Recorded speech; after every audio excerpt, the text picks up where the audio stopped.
அடுத்தபடியாக அதிரை நிருபர் மற்றும் பலவிதமான அதிரையைச் சேர்ந்த இணையதளங்கள் மற்றும் முக்கிய குறிப்புகள் கட்டுரைகள் எழுதி தற்பொழுது ஒரு சிறந்த எழுத்தாளராக பல வலைதளங்களிலே பேசப்பட்டிருக்கக்கூடிய இப்ராஹிம் அன்சாரி அவர்கள் தற்பொழுது பேச வருமாறு அன்புடன் அழைக்கிறேன். பிஸ்மில்லாஹிர் ரஹ்மானிர் ரஹீம். அளவற்ற அருளாளனும் நிகரற்ற அன்புடையவனுமாகிய எல்லாம் வல்ல இறைவனின் பெயரால் ஆரம்பம் செய்கின்றேன். அன்புக்குரிய மிகச் சிறப்பாக நடைபெற்றுக் கொண்டிருக்கின்ற இந்த விழாவினுடைய நிகழ்ச்சிகளை தலைமை தாங்கி நடத்தி கொண்டிருக்கின்ற இந்த பள்ளியினுடைய தலைமை ஆசிரியர் ஹாஜி மஹபூப் அலி சாஹிப் அவர்களே, விழாவுக்கு சிறப்பு சொற்பொழிவாற்ற வந்திருக்கின்ற திரு கோவி தாமரை செல்வன் அவர்களே, இன்னும் வாழ்த்துறை வழங்க வந்திருக்கின்ற அருமை தம்பி நாவலர் எஸ்.எம். நூர் முகமது அவர்களே, வருகை தந்திருக்கிற ஊர் பெரியவர்களே, முன்னாள் தலைமை ஆசிரியர் எங்களுடைய பாசத்துக்குரிய ஹஜாமுதீன் சார் அவர்களே, பன்னூல் ஆசிரியர் அகமது அவர்களே, இந்த பள்ளியினுடைய முன்னாள் மாணவரும் இந்த பள்ளியினுடைய முன்னாள் மாணவர் தலைவருமான பேராசிரியர் அப்துல் காதர் அவர்களே, வாவண்ணா சார் அவர்களே, அலியார் சார் அவர்களே, ஹனிஃபா சார் அவர்களே, ஹாஜி முகமது சார் அவர்களே, உங்கள் அனைவரையும் இந்த நிகழ்ச்சியின் சார்பாகவும் அதிரை நிருபர் வலைதளத்தின் சார்பாகவும் வரவேற்கிறேன். இன்னும் இங்கே வருகை தந்திருக்கிற பெரியவர் எஸ்.எம். ஃபாரூக் அவர்கள் மற்றும் பெரியோர்கள், தாய்மார்கள், ஆசிரியர்கள் அனைவருக்கும் என்னுடைய அஸ்ஸலாமு அலைக்கும் வரஹ்மத்துல்லாஹி வபரகாத்துஹு. சில நேரங்கள்ல சில இடங்கள்ல பேசுறதை விட பேசாம இருந்துடுறது நல்லது. காரணம் என்னன்னா, தமிழகம் முழுவதும் மிக சிறப்பாக பேசிக் கொண்டிருக்கிற கோவி தாமரை செல்வன் அவர்கள் நீண்ட நேரம் பேச வேண்டியிருக்கிறது. நாவலர் நூர் முகமது அவர்கள் இந்த பள்ளியினுடைய முன்னாள் மாணவர் தலைவர் மட்டுமல்ல, இந்த பள்ளிக்காக பல்வேறு பேச்சு போட்டிகளிலே பங்கேற்று பல்வேறு பதக்கங்களையும் வெற்றி கப்புகளையும் பெற்றுக்கொண்டு வந்தவர். அவரெல்லாம் பேசக்கூடிய இடத்திலே நான் குறுக்கே நின்று கொண்டு அதிகம் பேச விரும்பவில்லை. உங்களுக்கெல்லாம் ஒரு கதை சொன்னால் புரியும். ஒரு காட்டிலே ஒரு சிங்கம் இருந்தது. அந்த சிங்கம் ஒரு நாள் வெளியே வந்து கொண்டிருக்கும் போது ஒரு ஆடு குறுக்கே வந்தது. ஆட்டை பார்த்த உடனே சிங்கம் ஆட்டை கூப்பிட்டது. கூப்பிட்டு சிங்கத்தினுடைய வாயை திறந்து ஊதி காட்டியது. என் வாய் நாறுகிறதா என்று சொல் என்று ஆட்டிடம் கேட்டது. ஆடு சொன்னது, ஆமாம் நாறுகிறது என்று சொன்னது. நான் இந்த காட்டுக்கே ராஜா, என்னுடைய வாயை நீ நாறுகிறது என்று சொல்கிறாயா அட பாவி பயில என்று சொல்லி அந்த ஆட்டை அடித்து அந்த சிங்கம் தின்று விட்டது. உடனே அடுத்த நாள் இந்த சிங்கம் மறுபடியும் வெளியே வருகிறது. அப்போது ஒரு மான்குட்டி செல்கிறது. அந்த மான்குட்டியை பார்த்து இந்த சிங்கம் கேட்கிறது, இங்கே வா என்று கூப்பிட்டு வாயை ஊதி காட்டி என் வாய் நாறுகிறதா என்று பார்த்து சொல் என்கிறது. அப்போது அந்த மான் சொல்லுகிறது, நாரவில்லை என்று சொல்லுகிறது. காரணம், நேற்று ஆட்டுக்கு நடந்த கதி அதுக்கு தெரியும், அதனாலே நாரவில்லை என்று சொல்லுகிறது.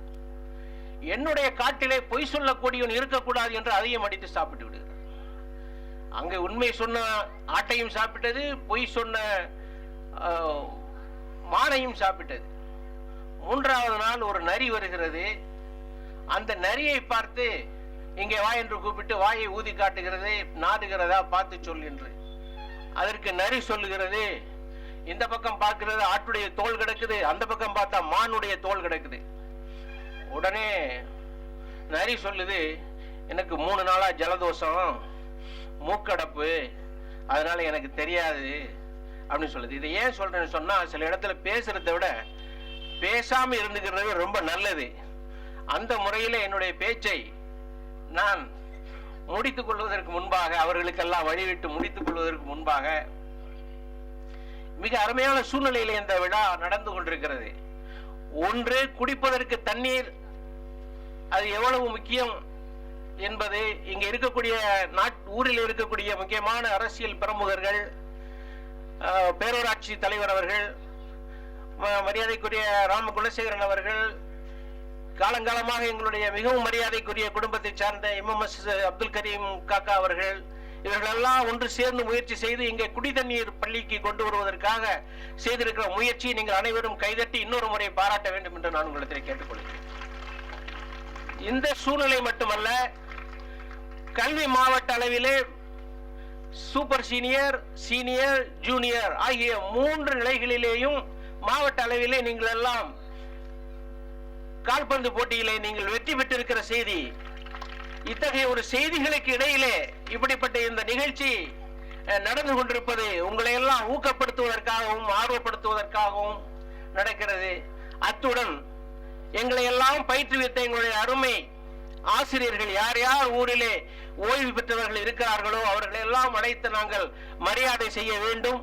இங்கே இருக்கக்கூடிய பணியாற்றக்கூடிய ஆசிரியர்களுக்கெல்லாம் மரியாதை செய்ய வேண்டும் என்கின்ற முறையில் எங்களுடைய அதிரை நிருபர் வலைதளத்தின் சார்பாக ஆசிரியர்கள் அனைவருக்கும் நினைவு பரிசுகளை இந்த வருடம் சிறந்த முறையிலே வழங்குவதற்காகவும் ஏற்பாடு செய்து, எங்கள் மரியாதைக்குரிய பன்னூல் ஆசிரியர் அதிரை அகமது அவர்கள் எழுதிய அண்ணலார் கற்றுத்தந்த தலைமைத்துவம் என்கின்ற இந்த நூலையும் ஆசிரியர்களுக்கு பயன்படுகின்ற வகையிலே இந்த கைப்பையையும் அதிரை நிருபர் வலைதளத்தின் சார்பாக பெரியவர்களை வைத்து வழங்குவதற்காகவும், இப்படிப்பட்ட ஒரு அருமையான சூழ்நிலை, இதே மாதிரியான சூழ்நிலையிலே இத்தகைய நிகழ்ச்சிகள் அடிக்கடி நடைபெற வேண்டும், நாங்கள் எல்லாம் வர வேண்டும் என்று சொல்வதோடு இன்னொரு ஒரு நல்ல முயற்சி நடந்து கொண்டிருக்கிறது. மிக விரைவிலே அநேகமாக அடுத்த வருடம் இறைவன் அருள் செய்தால் அடுத்த வருடம் இந்த விழாவை ஒரு கலையரங்கத்துக்குள்ளே வைத்து நடத்துகின்ற அளவுக்கு அதற்கான திட்டங்கள் எல்லாம் நடைபெற்றுக் கொண்டிருக்கின்றன. அதற்காக பள்ளியிலே இருக்கக்கூடிய நம்முடைய பள்ளியினுடைய இன்றைய நிர்வாகி அவர்களை நாங்கள் சந்தித்து பேசி அவர்களிடத்திலே அனுமதி வாங்கியிருக்கிறோம். அவர்கள் இடத்தை ஒதுக்கி தந்திருக்கிறார்கள்.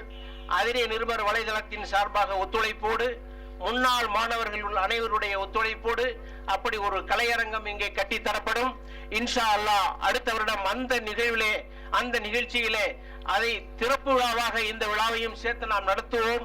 அதற்காக அனைவரும் வேண்டிக் கொள்வோம், துஆ என்று கேட்டுக்கொண்டு என்னுடைய உரையை நான் இத்துடன் நிறைவு செய்து கொண்டு வழிவிடுகிறேன். அஸ்ஸலாமு அலைக்கும் வரஹ்மத்துல்லாஹி வபரகாத்துஹு.